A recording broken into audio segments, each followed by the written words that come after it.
Halo sahabat sains, welcome to Miss Maya channel. Sebelum menonton video ini, jangan lupa untuk like, komen, dan subscribe dulu ya. Enjoy this video.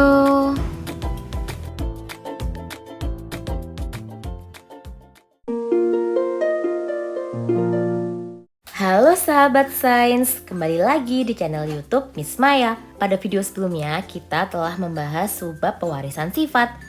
Nah, pada video kali ini kita akan membahas part 2-nya, yaitu mengenai subbab bioteknologi. Simak videonya sampai selesai ya. Sahabat sains, pernahkah kalian mengkonsumsi tempe, yogurt, cuka, atau keju? Nah, proses pembuatan makanan tersebut memerlukan mikroba tertentu.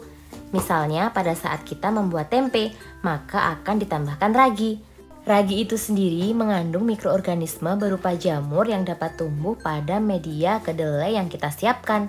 Serat putih pada tempe yang kalian lihat adalah jamur yang sudah berkembang. Nah, pada materi ini kalian akan belajar tentang pemanfaatan agen biologis termasuk mikroba dalam menghasilkan produk atau jasa. Sebelum kita mempelajari lebih lanjut, maka kita harus tahu dulu apa sih pengertian bioteknologi itu. Nah, kata bioteknologi berasal dari gabungan kata bio yang berarti makhluk hidup dan teknologi yang berarti cara untuk memproduksi barang dan jasa. Sehingga bioteknologi adalah ilmu dan teknologi terapan yang memanfaatkan makhluk hidup untuk menghasilkan barang atau jasa yang berguna bagi manusia. Sahabat sains, terdapat dua macam bioteknologi, yaitu bioteknologi konvensional dan bioteknologi modern. Apa sih perbedaan dari keduanya? Kita bahas satu persatu yuk. Kita akan mempelajari bioteknologi konvensional terlebih dahulu ya. Sahabat sains, seperti yang sudah kita ketahui bahwa pemanfaatan agen biologis seperti mikroorganisme, enzim, sel, DNA untuk menghasilkan produk atau jasa dikenal dengan istilah bioteknologi. Pemanfaatan mikroba secara langsung untuk menghasilkan produk termasuk bioteknologi konvensional. Bioteknologi konvensional banyak digunakan dalam proses pembuatan makanan atau minuman. Peralatan dan metode yang digunakan dalam prosesnya sederhana serta tidak memerlukan sterilisasi yang tinggi. Bioteknologi konvensional menerapkan prinsip fermentasi.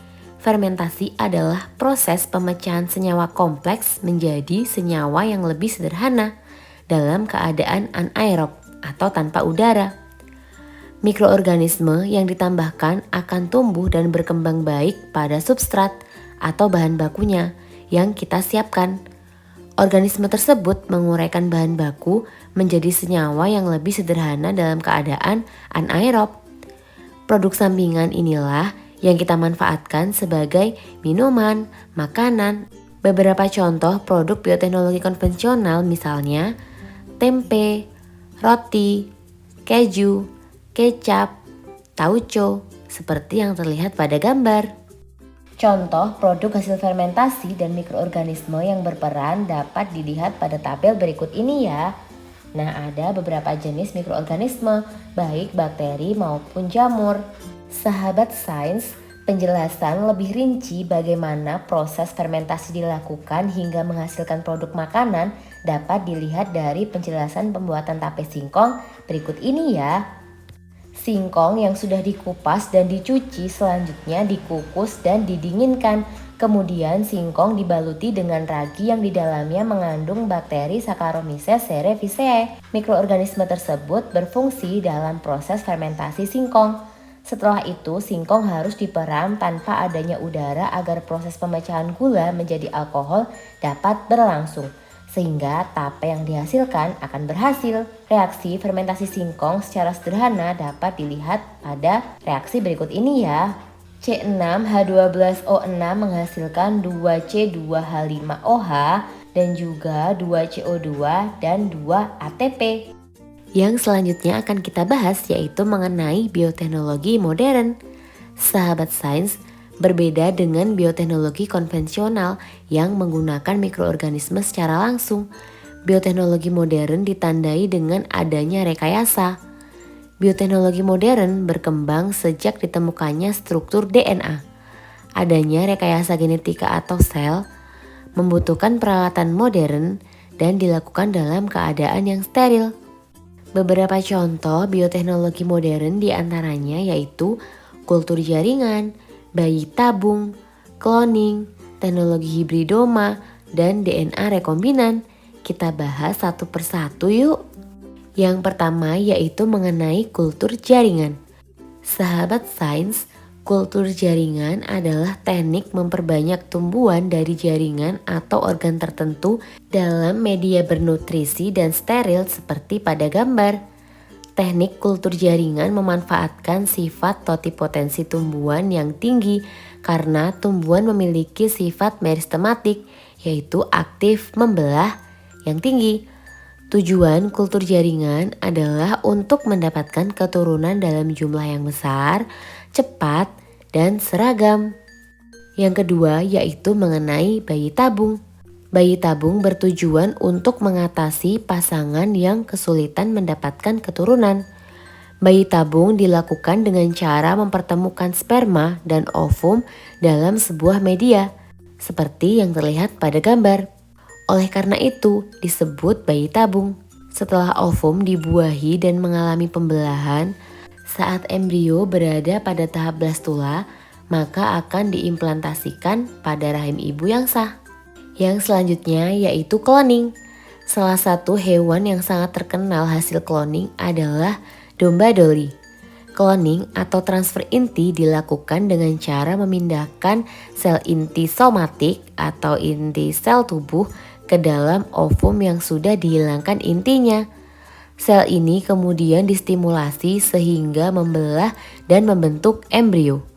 Embrio yang terbentuk kemudian dimasukkan ke dalam rahim hewan yang sejenis. Individu hasil cloning akan mirip sifatnya dengan individu pendonor inti sel. Untuk lebih jelasnya tentang tahapan cloning, coba kalian perhatikan gambar tersebut ya. Yang selanjutnya yaitu teknologi hibridoma. Sahabat sains, hibridoma atau fusi sel adalah penggabungan dua jenis sel untuk tujuan tertentu. Misalnya untuk membuat antibodi monoklonal, para ilmuwan menggabungkan sel kanker dengan sel limfosit B. Sel kanker memiliki sifat cepat membelah, sedangkan sel limfosit B dapat menghasilkan antibodi. Hasil penggabungan kedua sel ini akan menghasilkan sel hibridoma dengan cepat membelah dan menghasilkan antibodi dalam jumlah yang banyak. Nah, untuk lebih jelasnya kalian bisa memperhatikan gambar tersebut ya. Yang selanjutnya yaitu mengenai DNA rekombinan. Pada dasarnya, DNA rekombinan sering terjadi di alam. Misalnya, pada saat virus menginfeksi bakteri, DNA virus akan bergabung dengan DNA bakteri, sehingga terjadilah DNA rekombinan. Teknologi DNA rekombinan adalah teknik penggabungan dua jenis DNA yang bertujuan untuk menghasilkan produk tertentu. Di dalam teknik DNA rekombinan diperlukan DNA target dan plasmid. DNA target adalah DNA yang akan disisipkan. Misalnya, DNA manusia yang mengandung gen insulin. Sedangkan plasmid adalah DNA sirkuler pada bakteri di luar kromosom. Pemilihan plasmid ini dikarenakan bentuknya sederhana, kemudian mudah direkayasa dan dapat memperbanyak sendiri. DNA target yang akan disisipkan digabungkan dengan plasmid bakteri. Plasmid rekombinan atau plasmid yang telah ada DNA asingnya ini akan ditransformasikan ke dalam sel bakteri. Bakteri inilah yang akan digunakan sebagai sumber penghasil produk, misalnya untuk membuat hormon insulin atau menghasilkan tanaman transgenik yang tahan lama, kemudian tanaman yang dapat memupuk sendiri. Nah, untuk lebih jelasnya kalian dapat memperhatikan gambar tersebut ya. Sahabat sains, ternyata adanya bioteknologi sangat bermanfaat untuk kehidupan manusia ya. Nah, untuk mempermudah, berikut ini Miss Maya rangkumkan perbedaan secara singkat antara bioteknologi konvensional dan bioteknologi modern. Untuk yang pertama yaitu perbedaan dari segi pemanfaatan makhluk hidup. Pada bioteknologi konvensional yaitu pemanfaatannya secara langsung dan utuh. Sedangkan pada bioteknologi modern tidak langsung dan umumnya hanya bagian tertentunya saja.